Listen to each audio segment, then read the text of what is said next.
Driving my car, not getting very far, with one foot out of the door. Living my life ajar. Driving at night with broken headlights, looking for signposts at midnight. Good evening, I'm AJ Rodriguez. I'm Chloe Weiser-Fisher. And I'm Josh Miller. And on behalf of Richard Cerulli, the playwright and founder, and the Demistasse troupe, we welcome you to our next episode of Studio E, Bottle Cap, subtitled The Last Cafone, a psychotronic teleplay. In this evening's performance, we will all be making our debut with the troupe. Tonight's show is a short, existential, 3-act play about a son who has to deal with a selfish, abusive, and toxic father over a 10-year period. The play is based on a true-life event and is intended to entertain as well as also help us better understand mental illness. This evening's play is neither time, class, ethnic, nor location specific, through a moving presentation of a common theme that plagues families today. Our troupe's work never stereotypes our characters nor divides our audiences. Our goal is to improve our frail human condition with the hope our performances will, in some small and humble way, unite and assist humanity in distress. In this evening's performance, the troupe was asked to replicate, without compromise, the raw emotions of this true-life event. Although written from a personal experience, this theme is not unique or exclusive. This evening's show will be presented as a black box performance. We thank you all for your support over the years and hope you enjoy our performance this evening. Please refer to our website to view the depth and range of our body of works. Now, Bottle Cap, The Last Cafone. Living my life ajar. Driving at night with broken headlights, looking for signposts at midnight.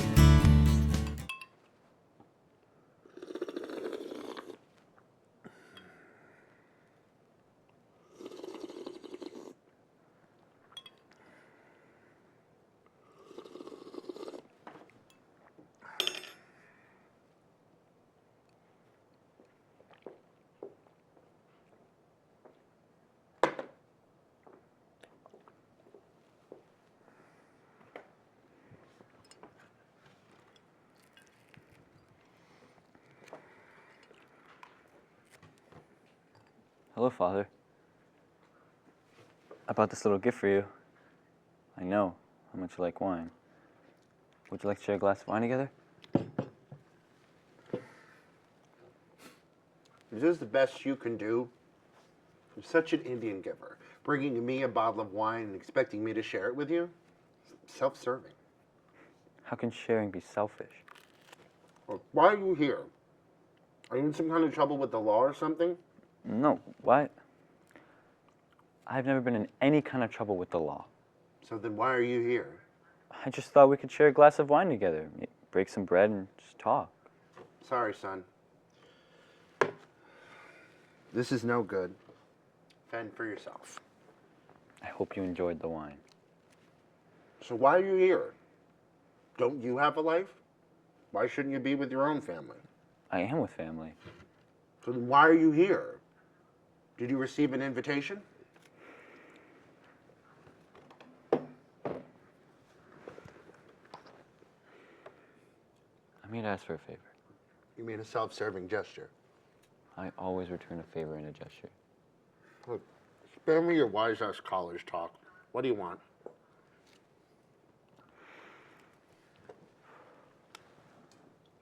I just need to borrow some money. Money for food. Baby food. For my newborn daughter. Your first grandchild. So what do you do with your money? Spend it on whores, drinking, gambling? Do you see me begging for food?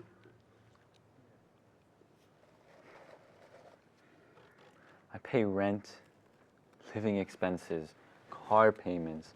I have to make my tuition payments. I work full-time in the construction industry and attend college. In the evening, I lost a lot of work days due to the severe winter. You should be ashamed of yourself, spending all your money on college tuition and books and neglecting to feed your family. I'm sacrificing so I can build a future for my family. Do you really think you're college material? You're so delusional. Not only are you dumb and stupid, you're ugly to boot. Who would lend money to someone with a mug like yours? Well, I guess the apple doesn't fall far from the tree, huh? Look at me, factory worker. Never missed a day on the job. Self-made man. That is not entirely true. Did you not inherit this house, a few rental properties, and a sizable amount of cash from your parents? Because I respected and loved my parents, unlike you. Then how come you didn't go visit them in their deathbeds? Look, they were dying. I couldn't bring them back to life. In a matter of a few moments, they would have been nothing but worthless dead bones. What good could I have done by visiting? Worthless? With a very generous inheritance for you? Look, spare me the drama. Don't play this guilt trip on me, and don't disrespect your father. I see I've wasted my time. Look, I owe you nothing. I brought you into this world. This is my inheritance to you. So that's it then. Parenting just ends at birth? Look, you should be kissing the ground I walk on for bringing you into this life. My role as a parent ends at birth. It's very reptilian. So you just lay eggs and just slither away from all your responsibilities. Better a snake than being a parasite.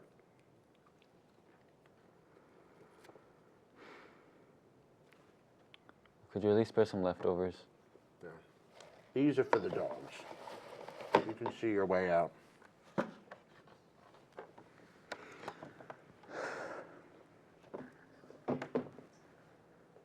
No, son, on second thought, I won't let you leave empty-handed. Here, take this. It's a prize you can redeem for what's underneath the bottle cap.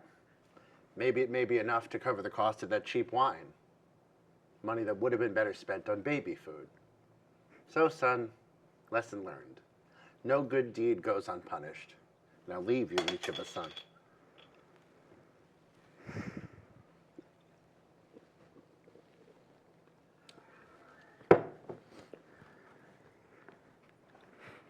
Lost with old maps and GPS. Can't find my home on familiar roads. Lost in a sin is all I confess. Lost in sin is all I confess.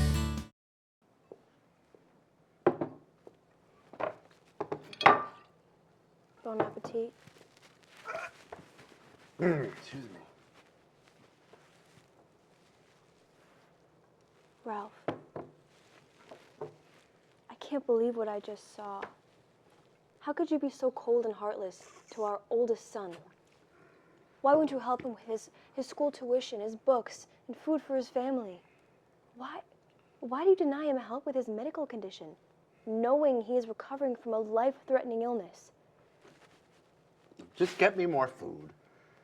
Do you take me for a fool? Besides, why am I covering his medical expenses if he's the one in recovery? Not to mention, if he dies from this illness, I've taken out a life insurance policy naming me as the beneficiary. I don't invest in the living, only the dead. You are pathetic and a disgrace to the family. Pathetic. That's a title I don't have to pay for, unlike our son who wants to pay for a fancy title of a degree. Look, let's say I help him and he gets this degree. Where's my return on the investment other than knowing he's more rich and successful than me for the rest of my life? You should be ashamed of yourself. How can you call yourself a father? How can you look at yourself in the mirror every morning and not see your ugliness? And besides, you are a low-hanging fruit on the tree of success. At least ugliness is free. And besides, ugliness is in the eye of the beholder. Now, just get me my dessert and coffee. It's the least you can do for being a lazy housewife and mother who can't earn a living. I believe you're capable of getting your own dessert and gluttonous portions of it. Where are you off to in such a rush? I'm going to the bank to withdraw some money for our son. Look, just get me my dessert and coffee now. I forbid you to help your useless son. He's our son. And never talk to me this way again. Do you hear me? You don't own me. Taken by surprise by dashboard lights. Driving to hell in heaven's disguise. Seeking light at the corner of midnight. Seeking light at the corner of midnight.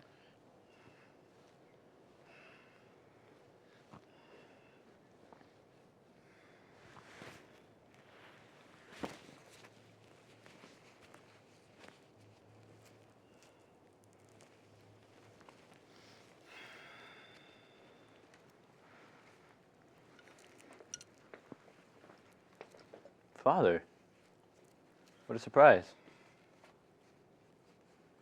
I haven't heard from you in years. Why the sudden unannounced visit? How come you never responded to all the invitations to our family events? I don't understand. What brings you here? Would you like a glass of wine? Please.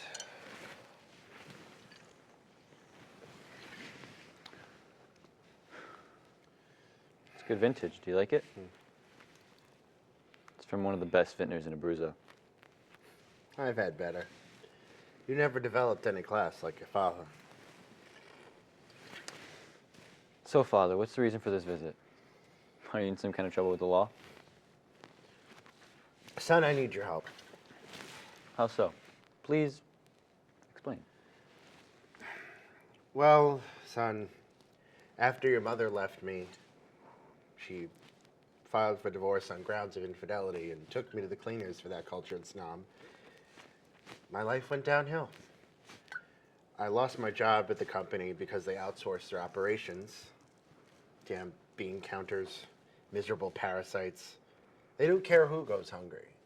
Just like you, a selfish CFO. Next, I started to drink and gamble. I was in debt to my bookie. I couldn't find any manual work due to my arthritis. I had no skills. I was told to go back to school to learn computers. So here I am, almost destitute with tax liens on my property. You look hungry. Would you like some pastries?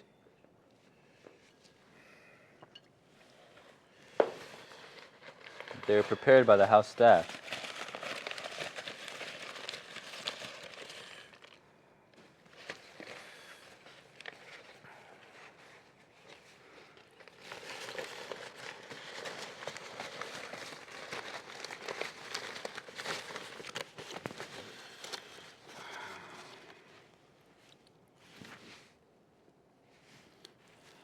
Do you like them?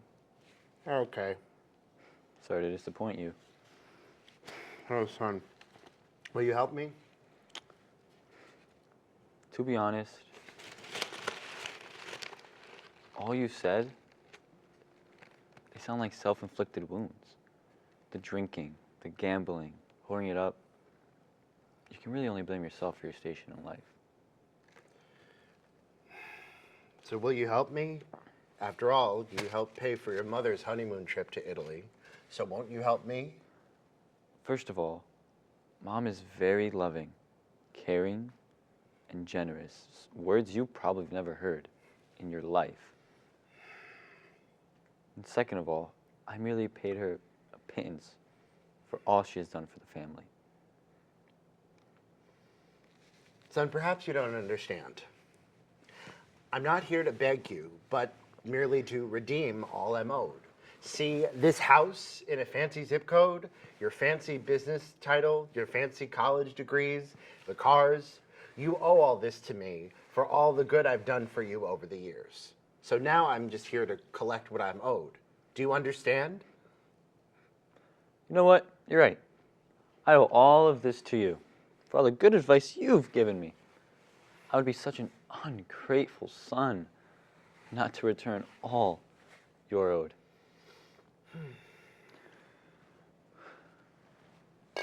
I knew you'd see it my way. Here, Father. I have carried this with me every day as my motivation for success. What's this, son? Some kind of cruel joke? It's the bottle cap you gave me when I came to you for help. Just look under the bottle cap for your prize to redeem. Father, do you see where this bottle cap has taken me over the years? Look around. Now, thank you, Father. You can find your own way out. Son, please help. I need you. Don't leave me in this condition.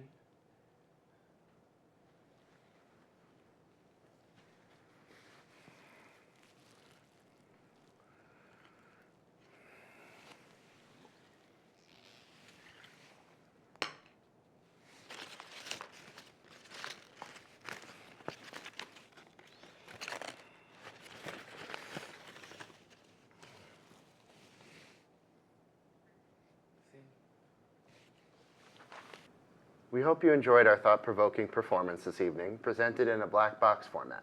We presented this work in a black box format to capture the existential dialogue with micro-movements. The playwright has a keen sense of our human condition and writes from the neutral perspective of being merely an innocent bystander of life.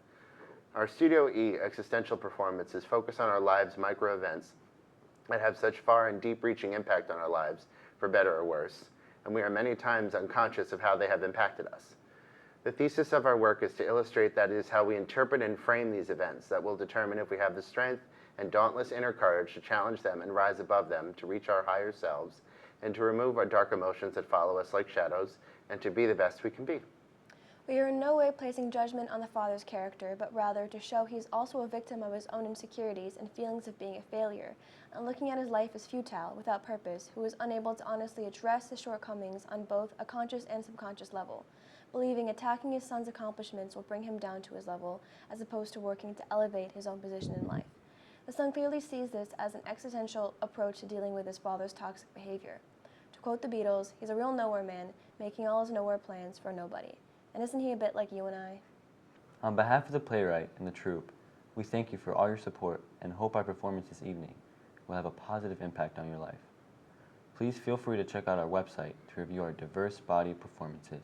In closing, the Demistasse players extend our thanks and gratitude to the White Plains Community Media and to its staff, James Kenny, Rita Santos, and Keith Baker, for making this evening's performance possible. Good evening and thank you.